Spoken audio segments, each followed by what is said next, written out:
نماز میں خشوع اور دل لگانے کی قرآنی رہنمائی جانیے. سنیے ڈاکٹر طاہر القادری کا روح پرور بیان اور اپنے ایمان کو مضبوط بنائیے. بعض اولیاء نے اور عرفاء نے کہا، انہوں نے پوچھا اہل معرفت سے، بعض اہل اللہ سے، کہ بڑے عرصے سے کوئی سے نے پوچھا میرے دل کو حضور ہی نصیب نہیں. میرے ذہنوں میں کئی سوال ہوتے ہیں نا، کہ نماز پڑھتے ہیں، عبادت کرتے ہیں، تلاوت کرتے ہیں، ذکر اذکار کرتے ہیں، دعا کرتے ہیں، یعنی اللہ کو پکارتے ہیں، ندا کرتے ہیں، اللہ کی عبادت اور اس کی مناجات کا کام کر رہے ہوتے ہیں، مگر دل حاضر نہیں ہوتا. بس ایسے دعا ہے تو گزر گئی، عبادت کے کلمات تھے نماز کے گزر گئے، رجوع اللہ تھا گزر گیا، دل حاضر نہیں ہوتا. اس کی آپ نے اپنی زندگی میں کئی بار مثال دیکھی ہوگی. دل حاضر ہے یا نہیں اس کو سمجھنا تھوڑا سا مشکل ہے، تھوڑا سا. دماغ حاضر ہے یا نہیں اس کی مثال سے سمجھ آ جائے گی. کئی بار آپ نے دیکھا ہے کئی لوگ ایسے ہوتے ہیں جن کی کنسنٹریشن نہیں ہوتی ان میں، وہ بات سن رہے ہوتے ہیں مگر آپ کہتے ہیں یہ حاضر دماغ نہیں ہے، اس کی کنسنٹریشن نہیں ہے. ڈاکٹرز بھی کہتے ہیں کہ اس بچے کو، اس طالب علم کو کنسنٹریشن کی کمی ہے. وہ گھنٹوں گھنٹوں بیٹھتے ہیں کتابوں پر، وہ کہتے ہیں مجھے کچھ یاد نہیں ہوتا. ہر ایک کا پرابلم میموری کا پرابلم نہیں ہوتا. بعض اوقات بہت سے لوگوں کو کنسنٹریشن کا پرابلم ہوتا، اس کی کنسنٹریشن ہی نہیں ہے. کیا پڑھا؟ وہ گھنٹوں بیٹھا رہا، آنکھوں کے آگے الفاظ سطریں صفحے گزرتے رہے، اس کی کنسنٹریشن ہی نہیں، تو وہ پھر آگے جب یاد کیسے ہوگا؟ بعض اوقات آپ گفتگو سنتے ہیں، خطاب، تو بعض پریشانیاں ہوتی ہیں اس کا سبب. بعضوں کی کنسنٹریشن کا یا بعض اوقات لیک آف الرٹنس ہوتی ہے. آپ ایک چیز کو دیکھتے ہیں تو غلط پڑ جاتے ہیں. آپ دیکھتے ہیں تو پیج نمبر غلط پڑ جاتے ہیں، لفظ کچھ اور لکھا ہوا تھا، صحیح پڑھ رہے ہیں، کچھ اور سمجھ کے پڑھ رہے ہیں، غلط پڑھ لیا. ڈاکٹر کے پاس جاتے ہیں، یہ کیا میٹر؟ وہ کہتا ہے یہ لیک آف الرٹنس ہے، الرٹ نہیں ہے مائنڈ آپ کا. اس کے پھر ریزنز الگ ہوتے ہیں، میڈیکل ریزنز ہوتے ہیں. لیکن میں آپ کو صرف علامات سمجھا رہا ہوں کہ اگر دماغ یعنی مائنڈ الرٹ نہ ہو تو چیزیں آپ کے سامنے ہوتی ہیں، آپ غلط پڑھ رہے ہیں. کنسنٹریشن نہ ہو تو آپ جو پڑھے جا رہے ہیں یا سن رہے ہیں آپ کی سمجھ میں نہیں آتا. کیا بعد میں اگر پوچھیں بھی وہ بات یاد ہے میں نے کیا کہی تھی، کہتے ہیں کیا بات؟ وہ اس کے کان سن رہے تھے مگر دماغ اس کا الرٹ نہیں تھا یا کنسنٹریشن نہیں تھی، وہ چیز ہی اتر جاتی. اب یہ مثال تو سمجھ میں آ گئی. ایسا تو ہوتا ہے کہ نہیں واقعہ زندگی میں؟ بعض اوقات عارضی پرابلم ہوتا ہے آدمی کو، یاداشت میں عارضی پرابلم ہے، کوئی مشکل ہے، پریشانی ہے، ذہن تفکرات میں ہے، تو وہ بھی اس پر بھی یہ حالت وارد ہو جاتی ہے. تو بعض اوقات پرماننٹ پرابلم ہوتا ہے، اس کی پھر الگ ایکسرسائزز ہوتی ہیں، ٹریٹمنٹس ہوتے ہیں، تھیراپیز ہوتی ہیں، پھر جس سے وہ چیزیں، اور اگر کوئی میڈیکل ریزن ہے تو پھر وہ ہوتا ہے، پھر وہ اس کی الرٹنس اور کنسنٹریشن اس کی ریسٹور کرواتے ہیں. جس طرح دماغ حاضر نہیں ہوتا اس طرح عبادات میں بہت سو کا دل حاضر نہیں ہوتا. اب آپ سمجھ گئے بات کو؟ اب اس مثال سے اچھی طرح سمجھ آ گئی بات کی. بندہ عبادت کرتا ہے، اللہ کا ذکر کر رہا ہے، تلاوت کر رہا ہے، مناجات کر رہا ہے، دعا کر رہا ہے، مگر دل حاضر نہیں. تو کسی نے سوال کیا دل حاضر نہیں پاتا، کیا کروں؟ اب دل حاضر ہونا اس کے بھی دو درجے ہیں. پہلا کہ دل حاضر ہو اس چیز میں جو عبادت، جو ذکر، جو طاعت، جو تلاوت آپ کر رہے ہیں، اللہ کی یاد، مناجات، اس میں دل حاضر ہو. یہ ادنا درجہ ہے.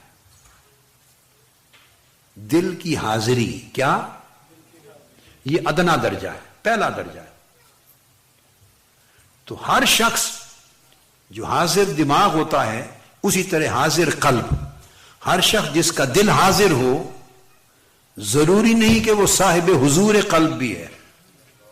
دل کا حاضر ہونا اور چیز ہے، اور دل کو حضور نصیب ہونا اس سے اوپر کی چیز ہے. اس کو حضور قلبی کہتے ہیں. کیا؟ یعنی دل کی حضوری. دل کی ایک ہے کہ آپ کے ذکر میں اذکار میں، عبادات میں، طاعت میں، تلاوت میں، نیک کام میں جو کر رہے ہیں تو دل جمی کے ساتھ دل حاضر ہے، دل آپ کے ذکر اور آپ کی طاعت کے ساتھ جڑا ہوا ہے، کنیکٹڈ ہے، ڈس کنیکٹڈ نہیں ہے۔ جو عبادت اور تلاوت کر رہے ہیں اس جگہ سے ڈس اپیئر نہیں ہوا، دل کنیکٹڈ ہے۔ یہ ہے دل کا حاضر ہونا، جیسے دماغ کا حاضر ہونا۔ ٹھیک ہے، اب اگلی بات کہی، دل کا حاضر ہونا ایک درجہ ہے، اور یہ کئی لوگوں کو نصیب ہو جاتی ہے کہ اس کا دل حاضر ہے، یعنی دل جمی ہو گئی، ظاہری عبادت، عمل، طاعت، تلاوت، ذکر، اذکار، دعا جہاں کر رہا ہے اس کے ساتھ دل اس کا جڑا ہوا، کنیکٹڈ ہے، یہ کنیکشن ہے، یہ ہو گئی حاضری۔ کچھ لوگ اس سے بلند درجے کے لوگ ہوتے ہیں اور ان کا دل کا حاضر ہونا وہ ذکر کے ساتھ نہیں ہوتا، وہ مذکور کے ساتھ ہوتا ہے، یعنی وہ اللہ کی بارگاہ میں حاضر ہو جائے تو اس کو حضوری کہتے ہیں۔ پہلے تھا ذکر کے ساتھ حاضر ہو، کیا؟ اور اب کیا بات بتا رہا ہوں، جس کا ذکر ہو رہا ہے اس کی بارگاہ میں حاضر ہو، تو اس کی بارگاہ میں تب حاضر ہوتا ہے دل جو دل اس کے ساتھ جڑ جاتے ہیں،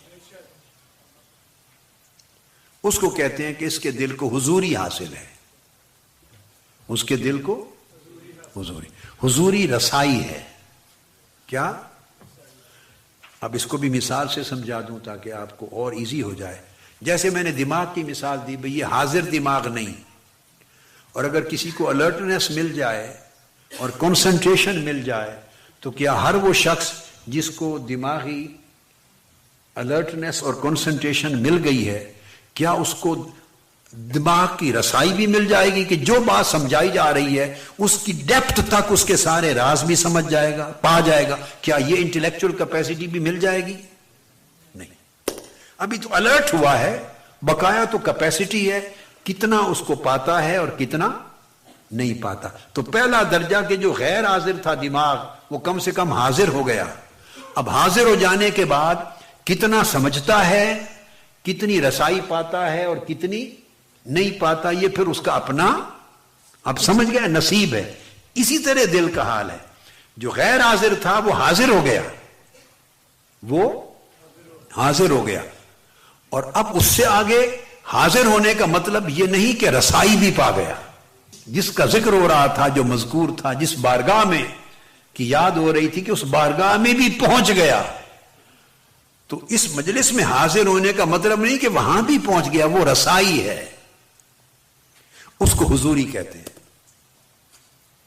تو اب کسی نے کہا کہ وہ بات بیان کی کہ میرا دل حضوری نہیں پاتا، حاضری کی بات نہیں کی، کیا؟